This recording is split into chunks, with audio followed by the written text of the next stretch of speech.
حامدا ومصلیا اما بعد۔ کس رعونت سے وہ دشمن میرے گھر آیا ہے، داغ دل اب تو جبینوں پہ ابھر آیا ہے۔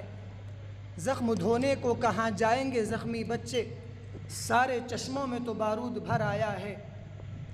آج زیتون کے پیڑوں پہ خزاں طاری ہے، آج القدس میں ہر سمت دھواں طاری ہے۔ سامعین مسابقہ، وہ خطہ ارض جس کو صناع عالم نے ذاتی قرار و معین کہا، وہاں ان کی زندگیوں سے چین و سکون چھینا جا رہا ہے۔ وہ ارض مقدس جس کو رب کائنات نے بارکنا حولہ کا مجدہ سنایا، وہاں مسجد اقصیٰ کے تحفظ کی بے حرمتی کی جا رہی ہے۔ وہ بقاع ارض جس کو رب ذوالجلال نے سیروا فیہا لیالی و ایاما آمینین سے تعبیر فرمایا، وہاں کمزور اور معصوم فلسطینیوں پر میزائل داغے جا رہے ہیں۔ وہ بقاع ارض جس کو رب ذوالجلال نے ان الارض یرثھا عبادی الصالحون فرمایا، وہاں آج اسرائیلی ریاست ناجائز قبضہ کر رہی ہے۔ وہ سرزمین جس کو منعم حقیقی نے ورزقناہم من الطیبات کہا، وہاں آج اہل غزہ کو بھوک و پیاس کی شدت سے دوچار کیا جا رہا ہے۔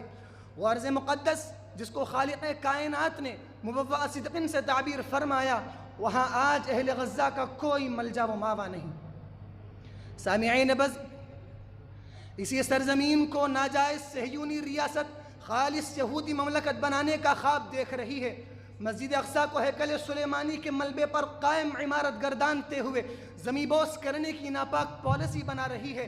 اسرائیل آثار قدیمہ کی تلاش کے بہانے مسجد اقصیٰ کی زیر زمین کئی میٹر لمبی اور گہری سرنگیں کھدوا کر اس کی مضبوط دیواروں میں دراڑیں پیدا کر رہا ہے۔ حائط براق کو دیوار گریہ میں تبدیل کر کے مسجد اقصیٰ کو تقسیم کرنے کی سازش رچ رہا ہے۔ اپنے مذہبی تہوار اور تلمودی عبادت کی خاطر قبلہ اول کے اطراف و اکناف کے عربی محلوں کا نام آ رہا ہے۔ صہیونی نئے کالونیاں اور یہودی نو آباد کاری کے ذریعے معصوم فلسطینیوں کو جبراً ہجرت پر مجبور کر رہا ہے، حتیٰ کہ بیت المقدس کو اپنی تحویل میں لے کر اس کے انہدام کے منصوبے اور پالیسیاں بنا کر بیت المقدس کو اپنی عبادت گاہ بنانا چاہتا ہے۔ یہود بے بہبود اپنے ناپاک و مذموم مقاصد کے لیے اہل غزہ کے ساتھ مسلسل 70 سالوں سے آگ و خون کی ہولی کھیل رہا ہے۔ لاکھوں کو بے گھر، شہید، عورتوں کو بیوہ اور بچوں کو یتیم کر دیا۔ وہاں انسانیت سسک سسک کر دم توڑ رہی ہے اور سارے مسلمان خاموش تماشائی بنے ہوئے ہیں۔ اے مسلم حکمرانوں، تمہیں کب ہوش آئے گا؟ اہل غزہ پر ڈھائے جانے والے مظالم تمہیں کیسے برداشت ہو رہے ہیں؟ قبلہ اول کی تئیں اسرائیلی جارحیت تمہیں کیسے بے قرار نہیں کر رہی؟ ایک فلسطینی ماں کی اپنے گوشے جگر کی بابت الامت فاقدۃ ام ہی نائمۃ کی چیخ و پکار کیسے تمہیں خواب غفلت سے بیدار نہیں کر رہی؟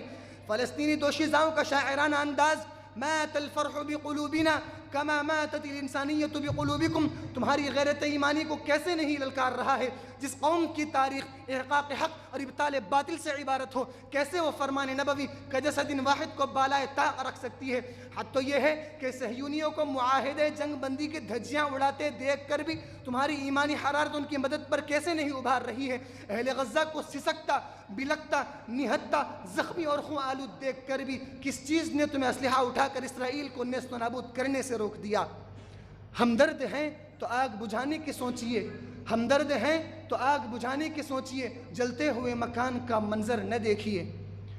اے اسلام کے شیدائیوں، یہ بات عالم کے ہر کلیمہ گو پر عائد ہوتی ہے کہ وہ مسجد اقصیٰ کی حفاظت و صیانت کا فریضہ انجام دے، اسرائیلی مصنوعات کا مکمل بائیکاٹ کریں، زبان و قلم کی دنیا سے ہٹ کر امت میں دینی فکر بیداری کریں، القدس کی آزادی کے لیے اپنی اولاد کو تیار کریں، مسجد اقصیٰ کی حفاظت کی خاطر خود کو فنا کر دیں۔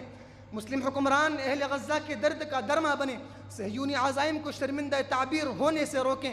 اہل غزہ کے غیرت مندانہ نعرے لن ترکع امت قائدها محمد کو سراخوں سجا کر امت محمدیہ ہونے کا ثبوت دیں۔ مسلم حکمران جانباز فلسطینی مجاہدین کی ڈھال بنے، تب کہیں جا کر مسجد اقصیٰ اور فلسطین کا مستقبل ہمارے ہاتھ میں ہوگا۔ ہمارے دین کی پہچان مسجد اقصیٰ، ہمارے دین کی پہچان مسجد اقصیٰ، بچائیں گے تیری آن ہم مسجد اقصیٰ، امام الانبیاء کی مسند امامت تو ہے، تجھ سے منسلک ایمان مسجد اقصیٰ۔ وفي الأخير ندعو الله أن يوفقنا للمقابلة العظيمة والجهاد في سبيله ولتعلو كلمته على المعمورة كلها ونسعد في الدارين وما توفيقي إلا بالله.